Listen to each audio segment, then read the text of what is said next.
खानों को अलग कर दे, तकरीर वालों को अलग कर दे। सिर्फ नातिया मुशायरा होगा, उसने जितने उचंगे, लफंगे, मवाली, गुंडे, छिछोरे सब आके रंडी की तरफ पैसा बांटे उसका अलग ही कर। लेकिन जो नाइबे मुस्तफा हैं, जो वारिसे अंबिया हैं, बल्लिगु अन्नी वलो आया, जिनका मिशन है, जो एक मसला की खातिर 28 महीने जेल में रहे हैं, जो एक मसला की खातिर 7 साल ग्वालियर के जेल में रहे हैं, जो एक मसला की खातिर आज भी इजराइल से लड़ रहे हैं, मगर 57 मुस्लिम कंट्री खामोश है। फिलिस्तीन का ये हाल है और यहां से हम ऐसे उड़ा रहे हैं और उसको कह रहे हैं नदीम साहब को तुम पढ़ो। ये 3-3 4 शायरों को दावत किसने दी भाई? कभी भी प्रोग्राम करें ना तो अच्छे आलिम के मशवरे से। ये बहुत बड़ी तबाही है। नेपाल में भी देखा मैं, 10 लाख नहीं बल्कि 20 लाख खर्चा हुआ था। मैं जानता हूं उस गांव को अच्छे से, मगर रिजल्ट 0 निकला था उस गांव का।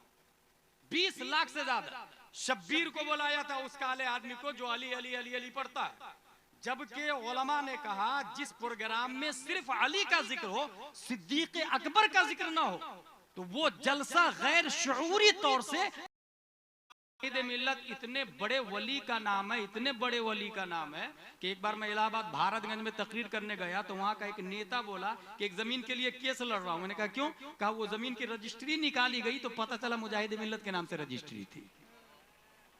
इतने रईस आदमी थे कि 50,000 गवर्नमेंट को टैक्स भरते थे, उसके बावजूद फकीर बन के रहते थे हुजूर मुजाहिद मिल्लत। दारुल उलूम हबीबिया इलाहाबाद में पढ़ाते थे। अच्छा, खाना बनाने के लिए एक खातून थी, एक दिन खातून नहीं आई, कहीं चली गई, तो अपनी ज़ौजा को बुलाया उन्होंने, हुजूर मुजाहिद मिल्लत ने, कि आप आइए और उनकी जगह खाना बना दीजिएगा। उन्होंने कहा क्यों नहीं, उनकी ज़ौजा खाना बनाती थी। मदरसे ऐसे कुर्बान दिए हैं इन लोगों ने, तब मदरसे यहाँ तक पहुंचे हैं। हुजूर मुजाहिद मिल्लत का उर्स हो रहा था, लाखों का मजमा था।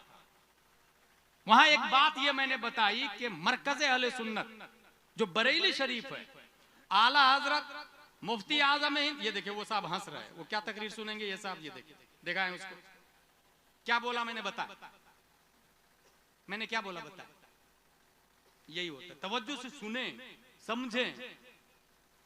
मरकज़ अहले सुन्नत बरेली शरीफ है, लेकिन जब ताजुश शरीयह का इंतकाल हुआ तब हिंदुस्तान का बहुत बड़ा खतीब, नाम नहीं बताऊंगा, बहुत बड़ा खतीब, उसने ये कहा कि अब मरकज बरेली शरीफ नहीं है। बज़ाब्ता उनकी क्लिपें वायरल हुई कर्नाटक वगैरह, पूरे इंडिया में, आउट ऑफ इंडिया भी वायरल हुई।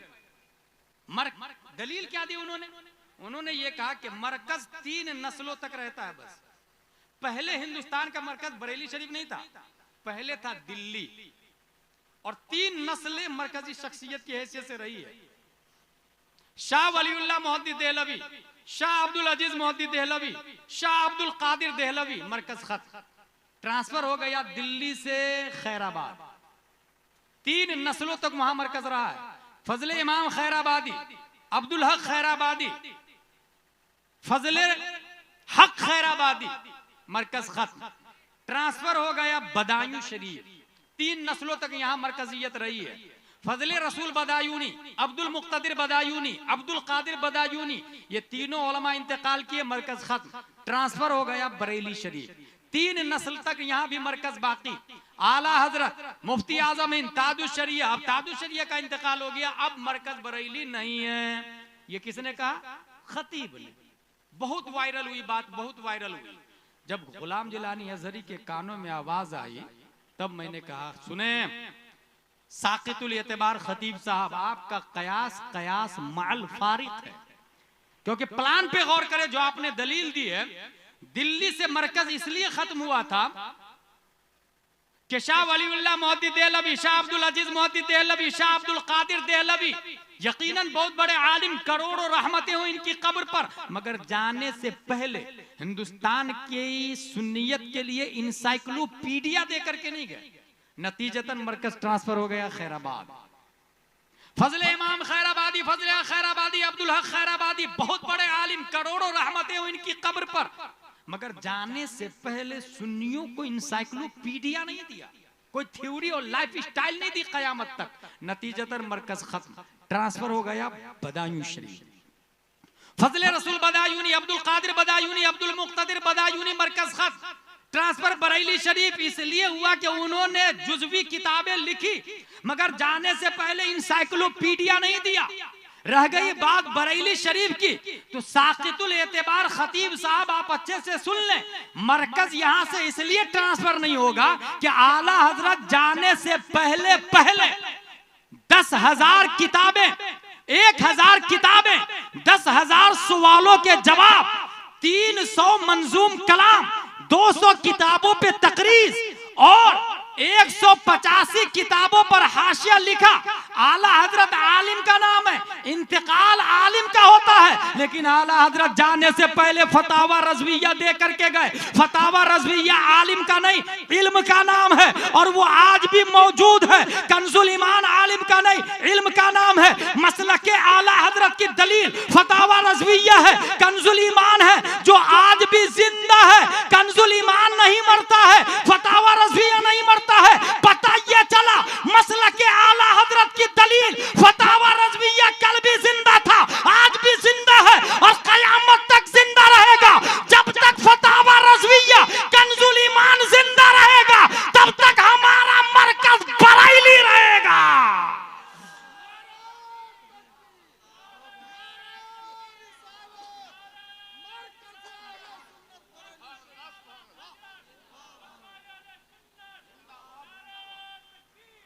ये एक हकीकत है। आला हजरत पीर साहब का नाम नहीं भाई साहब। अल्लाह झूठ बोल सकता है कि नहीं? आला हजरत से सवाल हुआ। आला हजरत ने कलम उठाया और कलम से कहा लिख सुबहान सुबूह अन ऐब किदबिन मकबूह। 300 दलाइल दिए आला हजरत ने, 200 इरादात कायम किए और 25 नस वारिद किए इस बात पर कि आला हजरत झूठ से पाक है। ये थ्योरी कहते हैं, इसको कहते हैं थ्योरी।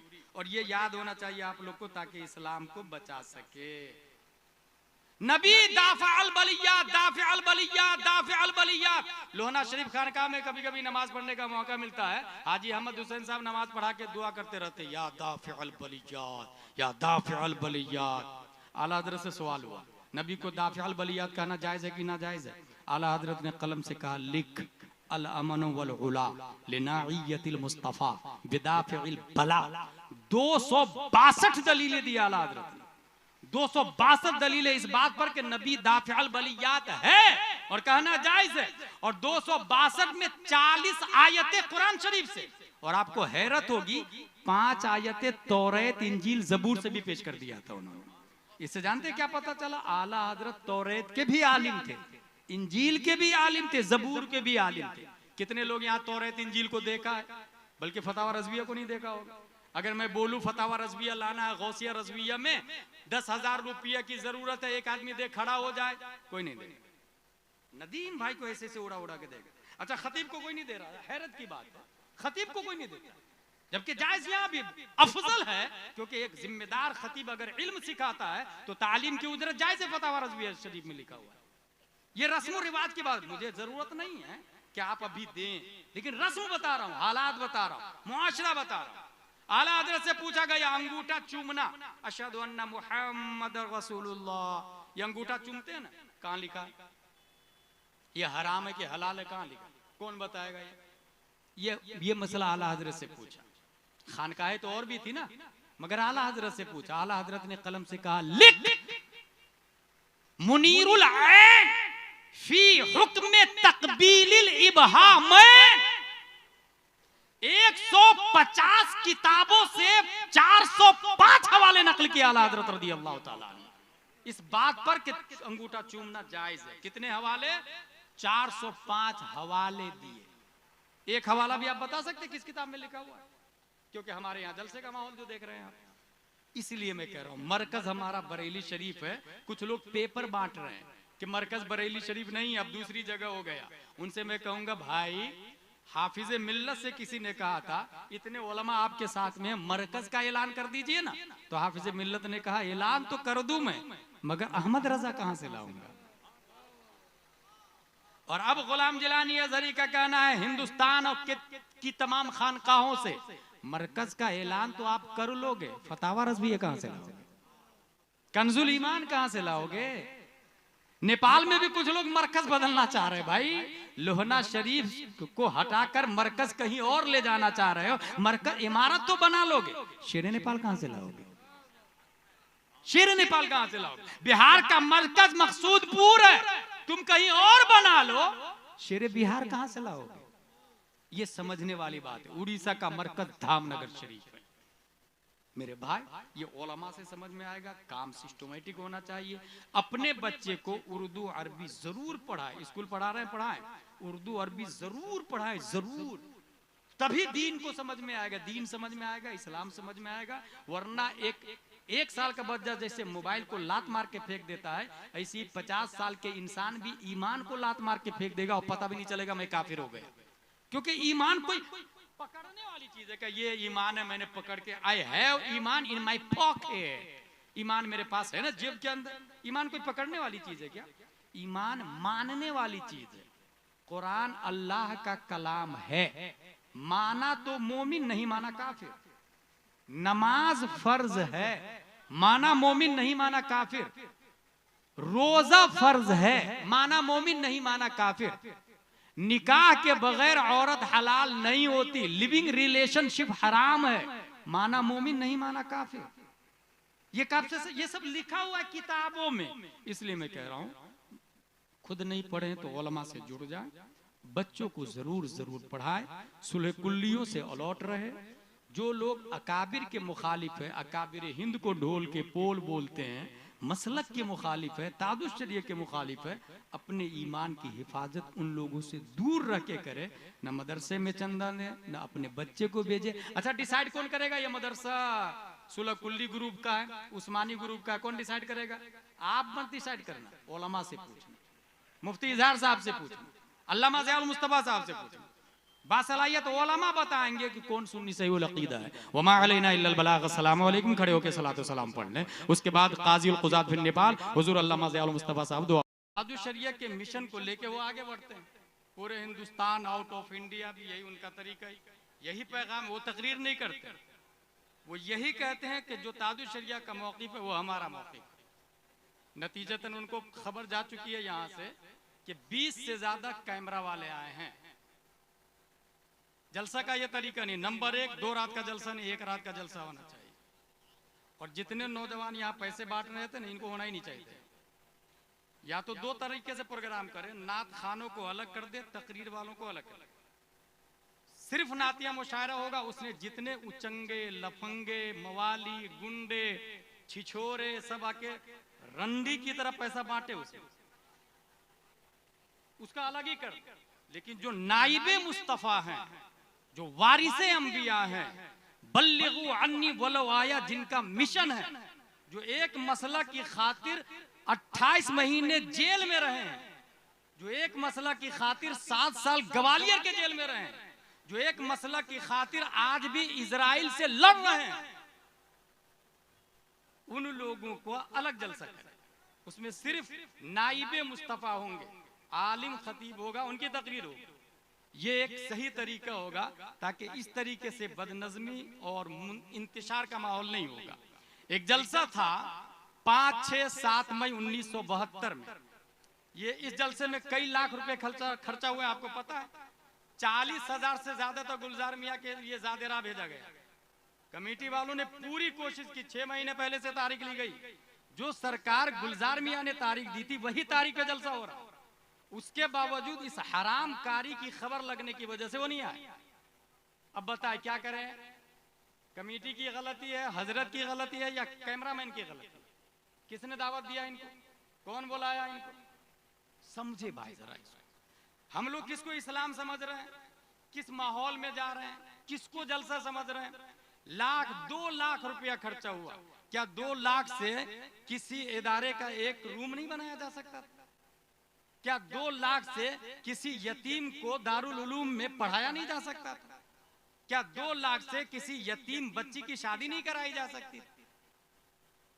5, 6, 7 मई 1972 में जलसा हुआ था। उस जलसे में हुजूर मुजाहिद मिल्लत भी थे, अल्लामा मुश्ताक अहमद निजामी भी थे, अल्लामा अरशदुल कादरी भी थे, मुफ्ती आजम हिंद भी थे, हुजूर अहसनुल उलमा भी थे, हुजूर सैयदुल उलमा भी थे, उसमें नात खां भी थे। फर्क ये है कि सामीन ऐसे नहीं थे जैसे अभी है। एक उधर से बोल रहा है, मौलाना साहब तुम चुप रहो, पढ़ो नदीम भाई पढ़ो तो तुम, वला हौला वला कुव्वा इल्ला बिल्लाहिल अलील अज़ीम। वो जलसा हुआ था जिस जलसे के बाद कौम को जो फायदा हुआ, उस फायदे को पूरी दुनिया अल जामियतुल अशरफिया मुबारकपुर के नाम से याद करती है। उस जलसे से अशरफिया बना था। आज भी जितने उलमा मिसबाही हजरात दिखते हैं बड़े बड़े, ये सब वहीं के फारिग हैं। जलसे का वजूद किसी तहरीक के लिए होना चाहिए, किसी तंजीम के लिए होना चाहिए, किसी इंस्टीट्यूट और कोचिंग सेंटर और क्लास के लिए होना चाहिए, न कि वाह वाह वाह सुभान अल्लाह एक बार और एक बार और। जरा इस्लाम को समझे। वहां पर एक 2 साल का बच्चा हाथ टूट गया है, पांव टूट गया, दादा गोद में लेके रो रहा है, बच्चे से बात कर रहा, बेटा तू नबी के पास जाके कहना नबी से कि उम्मत को बहुत सख्त तकलीफ दी जा रही है, मगर 57 मुस्लिम कंट्री खामोश है। फिलिस्तीन का ये हाल है और यहाँ से हम ऐसे उड़ा रहे हैं और उसको कह रहे हैं नदीम साहब को तुम पढ़ो। ये 3-4 शायरों को दावत किसने दी भाई? कभी भी प्रोग्राम करें ना तो अच्छे आलिम के मशवरे से। ये बहुत बड़ी तबाही है। नेपाल में भी देखा मैं, 10 लाख नहीं बल्कि 20 लाख खर्चा हुआ था। मैं जानता हूं उस गांव को अच्छे से, मगर रिजल्ट 0 निकला था उस गांव का। 20 लाख से ज्यादा। शब्बीर को बुलाया था उस काले आदमी को जो अली अली अली अली पढ़ता है, जबकि उलमा ने कहा जिस प्रोग्राम में सिर्फ अली का जिक्र हो, सिद्दीक अकबर का जिक्र ना हो, तो वो जलसा गैर शऊरी तौर से अहले तशय्युअ की तरफ जाता है। शरीयत ये बोल रही है कि इंसान राफजी हो जाएगा अगर सिर्फ हजरत अली का नाम लेगा और हजरत अबू बकर का नाम नहीं लेगा तो। मगर ये पब्लिक को कौन बताएगा? नातखा बताएगा, अजमत भाई बताएंगे, नदीम भाई बताएंगे। ये समझ, अच्छा सब लोग भागने लग जाते हैं। शर्म आती है हमें बोलने में कि एक जिम्मेदार काज़ियुल क़ुज़ात फिन नेपाल बैठे हुए हैं, मुफ्ती इजहार साहब बैठे हुए हैं, और अल्लाह तबारक व तआला को हमने देखा है?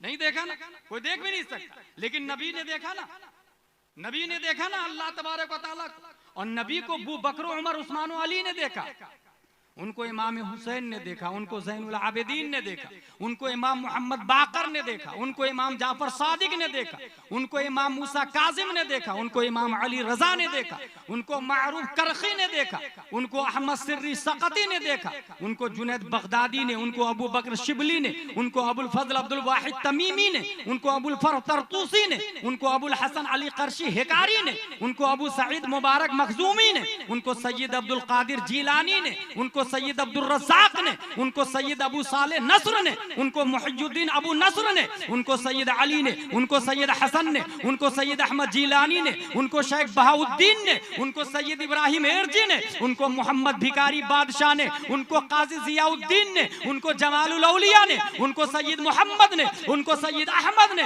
उनको सैयद फजलुल्लाह ने, उनको शाह बरकतुल्लाह ने, उनको आले मोहम्मद ने, उनको सैयद हमजा ने, उनको आले अहमद अच्छे मियां ने, उनको आले रसूल अहमदी ने, उनको अबुल हुसैन अहमदी नूरी ने, उनको इमाम अहमद रजा खान ने, उनको मुफ्ती आजम हिंद ने, उनको ताजुश शरिया ने, और ताजुश शरिया को देखा शेर नेपाल ने, और शेर नेपाल के खलीफा का नाम अल्लामा ज़ियाउल मुस्तफा और मुफ्ती इजहार साहब क़िबला।